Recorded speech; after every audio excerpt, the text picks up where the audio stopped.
Good morning, Judge Mbenenge. Good morning, Chief Justice. Good morning, Commissioners. Are you well? Yes, I'm well. Thanks. Thank you.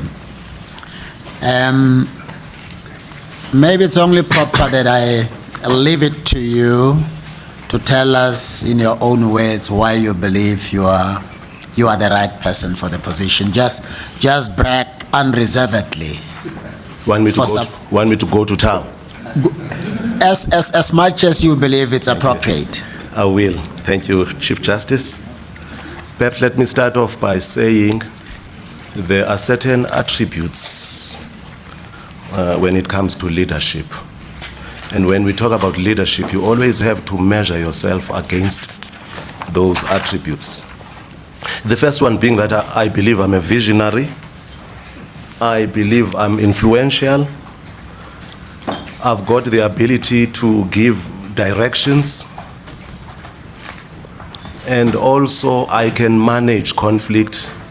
I always look at conflict not from a negative perspective, but for me, conflict is an opportunity to resolve issues so that we can all move forward hand in hand.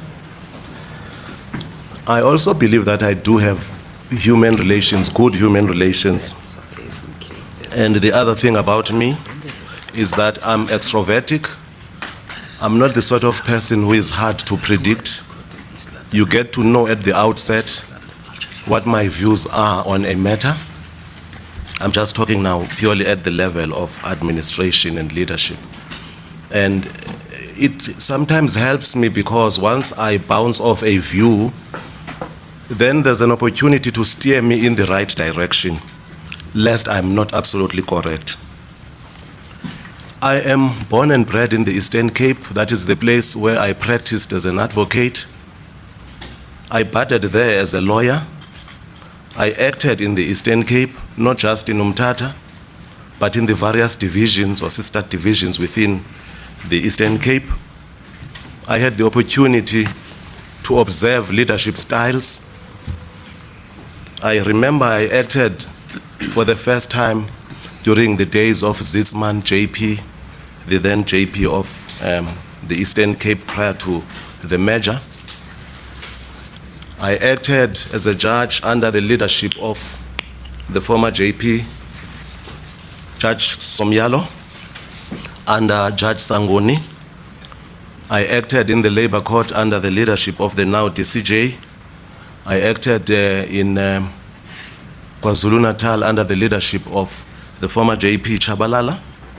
That afforded me the opportunity to get exposure when it comes to leadership. But let me now share my vision against the background that I've just presented. Having mentioned that I believe that I'm a visionary. At the present moment, rationalization is still underway in the Eastern Cape. I believe that a JP should be pivotal in ensuring that those processes yield eventually the desired results. When it comes to rationalization, and in the context of me sharing my vision, I have observed that there's disparity when it comes to workload.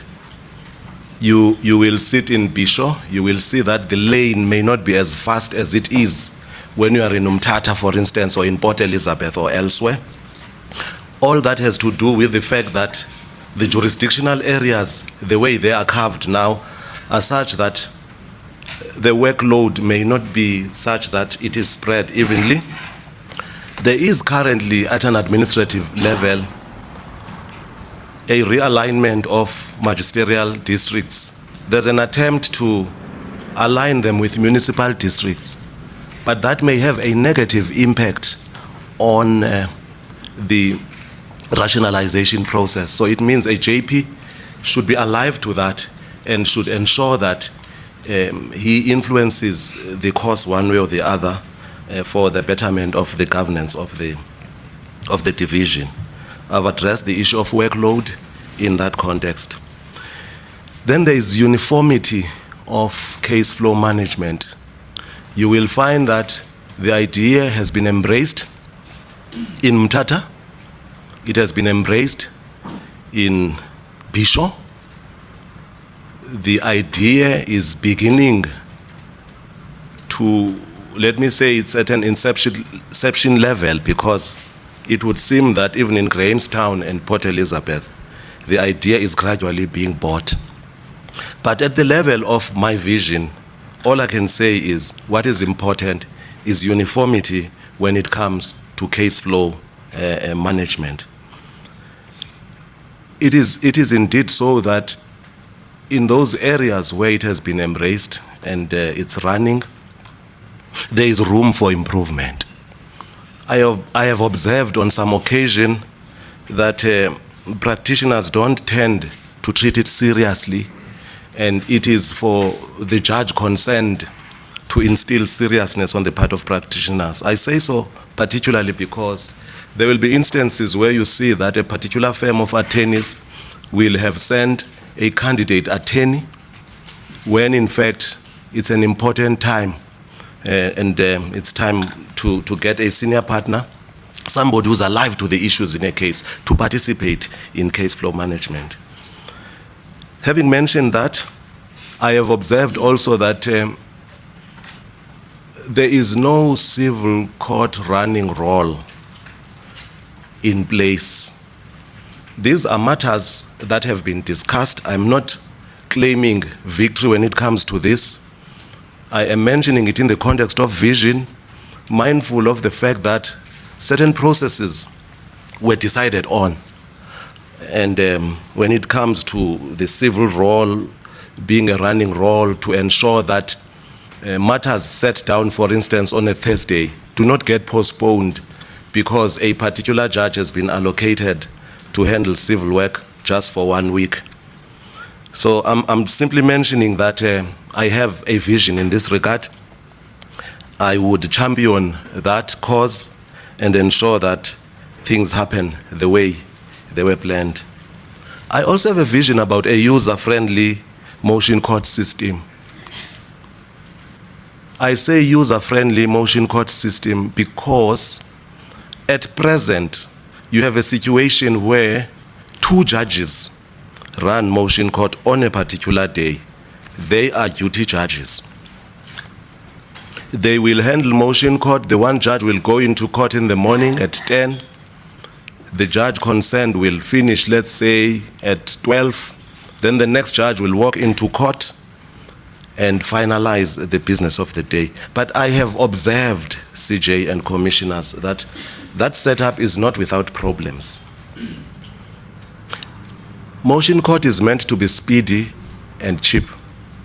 Now you have a situation where practitioners have to wait whilst the one judge is handling the matter or the particular role, waiting to get into court for the second role. They won't know when that particular judge will finish, so they've got to wait on the wings, so to speak. Then there's also the problem of a particular litigant. Let's say it's Standard Bank, for instance. It's a default judgment situation, by way of example. The one judge may grant the order, the other one may not grant on the same day. Then that speaks volumes about how judges look at things. Or at least, if I may refine it, let me say, it doesn't reflect a situation where this litigant with the same set of papers gets the order they are seeking, but with the same set of papers they don't get the order with another judge. But that's just at a peripheral level. In my view, in those places where files run up to 100 or more, my view is let's rather have 2 motion court days, so that the one motion court day will be a Tuesday and the other will be a Thursday, but get one judge handling those files. In my view, the other judge can handle opposed applications. There will invariably be about 8 of them.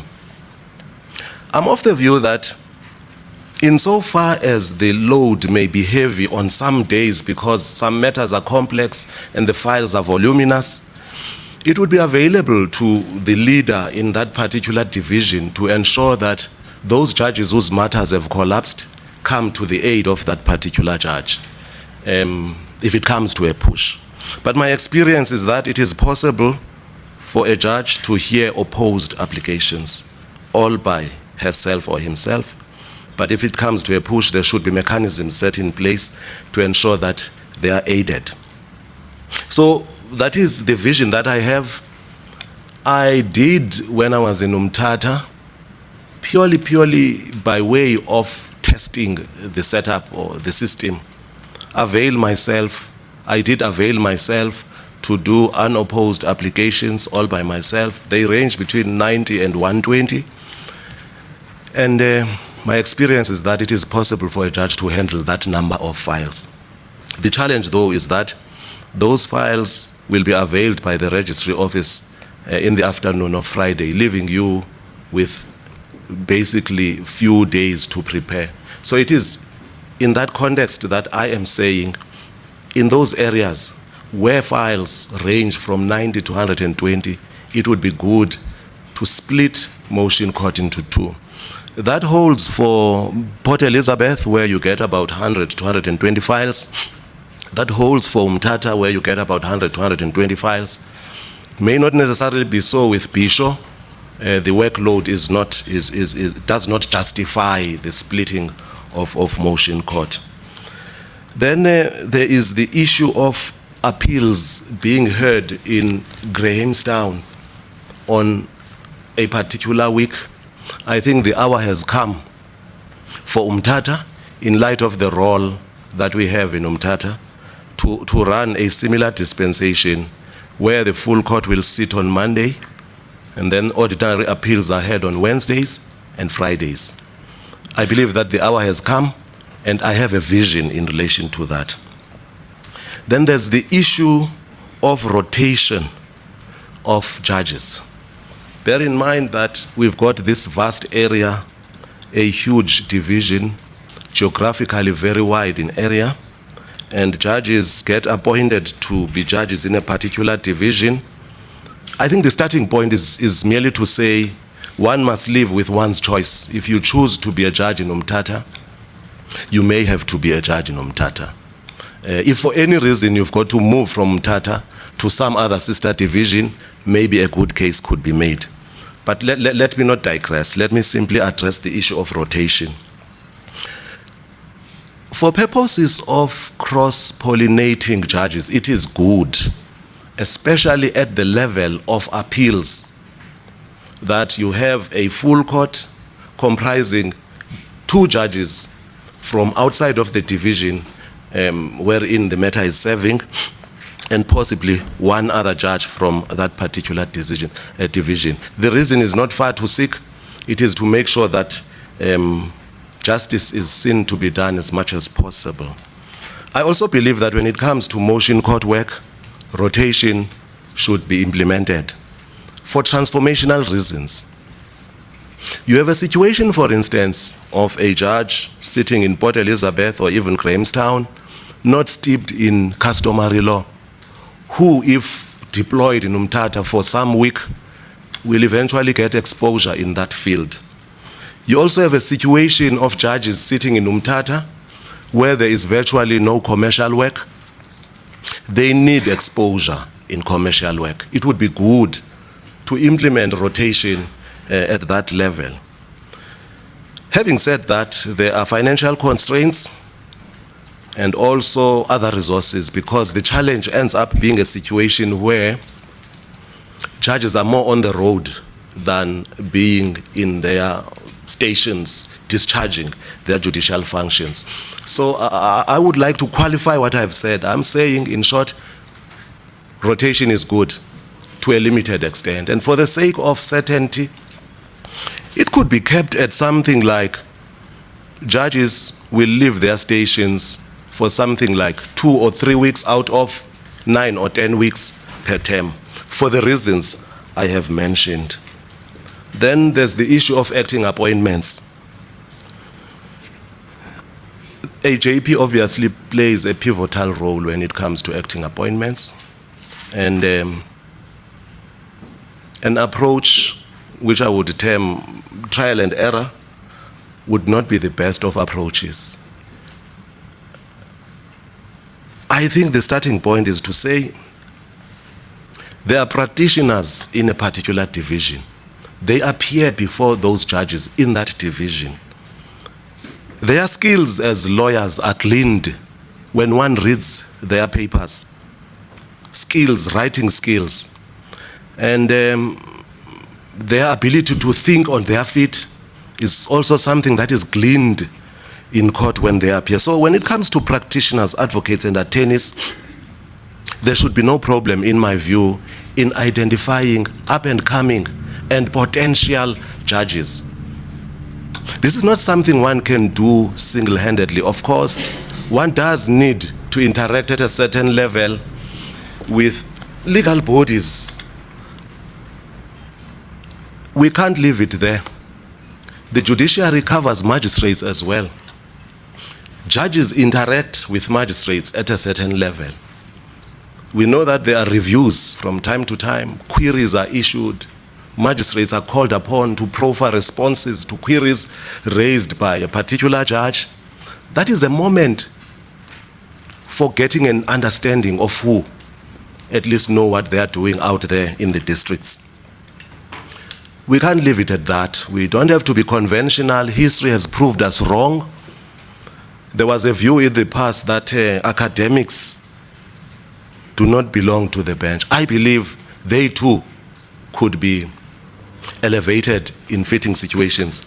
I'm thinking, for instance, of a situation where a particular academic writes a lot on issues and judges get to know this person who is mighty when it comes to writing articles that get published. That, coupled with the training that SAJ offers, I believe we should also be able to get judges appointed from academic circles as well. One should always be mindful of the fact that we are still involved in transforming the bench. If you look at the situation, for instance, in the Eastern Cape, you will see that there will be 7 judges in all in Port Elizabeth, and 2 are females. I don't think that speaks well of the division. So it means there is this challenge. You go to Grahamstown, I believe there are 8 judges in all, only 2 are females there. The situation may not be that bad in Umtata because it's 3/8, but at the same time, I can say transformation has not been attained to the desired level. So at the point of selecting judges, one must be on the lookout for females to ensure that transformation is achieved. So much for acting appointments.